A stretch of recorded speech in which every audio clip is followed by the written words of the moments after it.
Welcome back everybody to another edition of Q Chef's Culinary Corner. You have Chef Tyler here at my house. I'm getting ready to cook a beef brisket. Before we get started, give me 2 thumbs up, a like, and a subscribe to the Q Chef's page, and let's get going. Okay, some of you may be asking, where can I find a beef brisket like this? Well, the answer is you can find it at your local butcher, say Valley Farms, or you can find it at Albertsons, Vaughn's, I believe Smart and Final.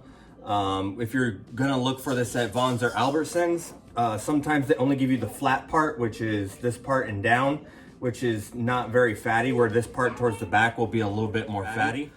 So first off, we're gonna go ahead and start off with a little bit of yellow mustard.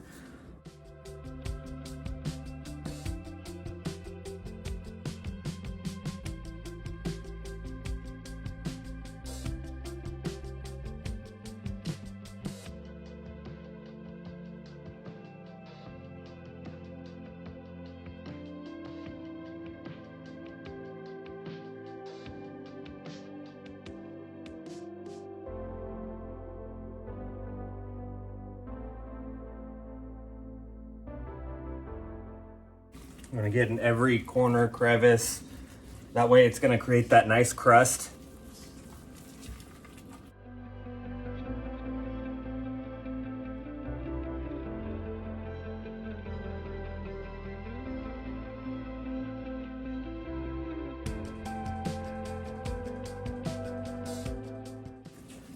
For the longest time in barbecue, brisket was kind of looked at as a stray meat and was cast aside, and people didn't really care for the brisket too much because it was a tougher type of meat, and they learned how to braise it and slow cook it to make it tender. And then all of a sudden people started buying it, loving really what brisket is known for today in Texas barbecue. All right, so I'm gonna throw this rub on here. A little bit of cumin, chili powder, garlic, salt, pepper, brown sugar. We're gonna lay this on pretty thick here because we want it to stick.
Okay, this bad boy is ready for the smoker. We're gonna go ahead and put this on the smoker and let it go overnight. That way we're not waiting for it to cook all day. I know a lot of barbecue pits out in Texas, they smoke their beef overnight, and probably monitor a couple times a night just to tend to it, make sure it's not burning, and that all the meat is taken care of properly.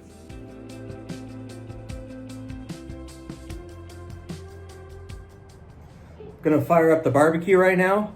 I've got my mesquite and my charcoal in here and my hot box, and I'm gonna go ahead and light that, and then we're gonna throw the brisket on as soon as the lighter fluid has burned off.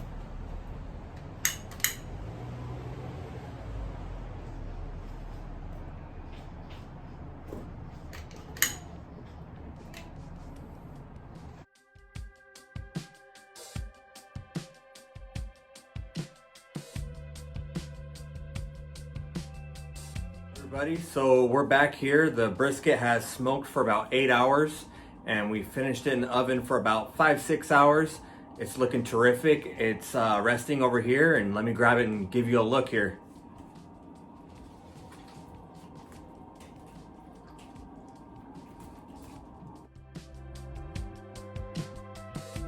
Beautiful. Nice smoke ring. Nice crust on the outside here. It's looking terrific, nice and juicy. I'm probably dripping juice all over my kitchen floor. My wife is gonna love me. And so we're gonna go ahead and slice this up, and we're gonna put this on a sope. We made some fresh tamales today, and so we're gonna go ahead and slice up this brisket and make a sope from scratch using some masa, and it's gonna be delicious dinner for us. Okay, now it's time to fry up our sopes, and we'll throw these in the pan right now.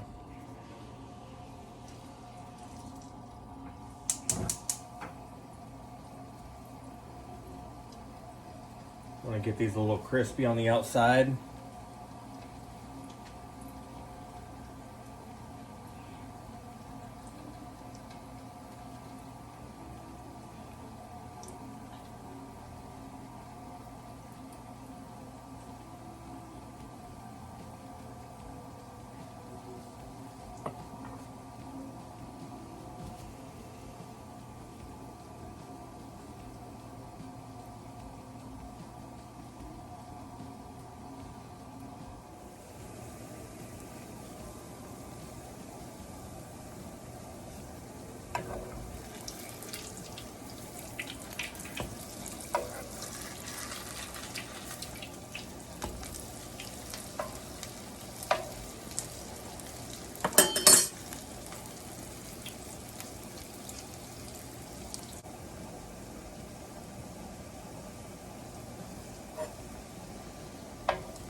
Some of you might be wondering, what is brisket good for? Well, to me, it's good for family, friends, a big old barbecue, a super versatile type of meat that you can use for just about anything, tacos.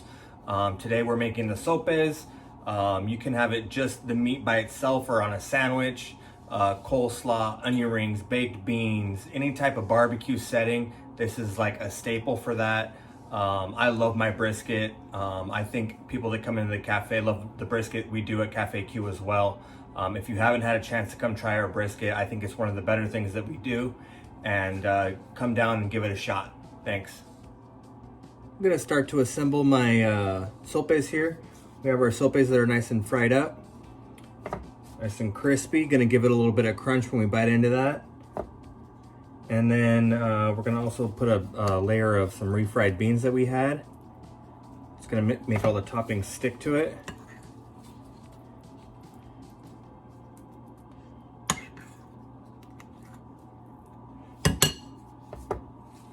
And then we're gonna put our brisket on here first. It's nice to put the meat on top so that that way we can showcase the meat, but in this case we're gonna put it on bottom so it'll stay on there. We don't want it falling off. And we're gonna go ahead and top it off with some of this shredded cabbage here.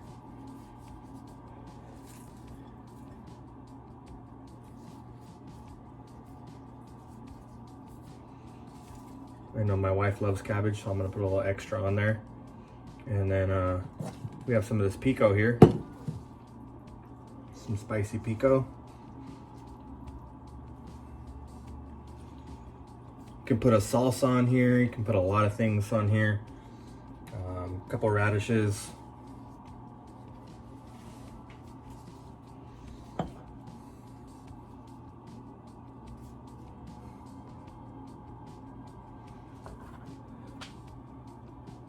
A little bit of cheese. There you go. You can add some Mexican crema to that if you would like. I think that's plenty enough. If I had 2 or 3 of those with a meal, I mean, if there was even beans and rice on the side, I'd be so full. These are super filling. So I hope that you guys will come by and check this out at Cafe Q. I do not have sopes on the menu right now, but I will, and the brisket will be featured. I try and feature the brisket at least a couple times a month, since that is one of the better things that we do, and I like to take pride in smoking my brisket. So that's what we got here.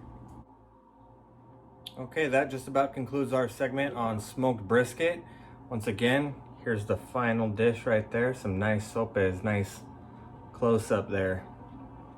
Looking delicious. Can't wait to bite into one of these. All right, so if you haven't subscribed to Q Chefs yet, I hope that you do today and you see all our cool videos. We're gonna be coming out with some cool Thanksgiving videos and other things like that. So I hope to see you there, and tune in, guys. Have a good weekend and rest of the week.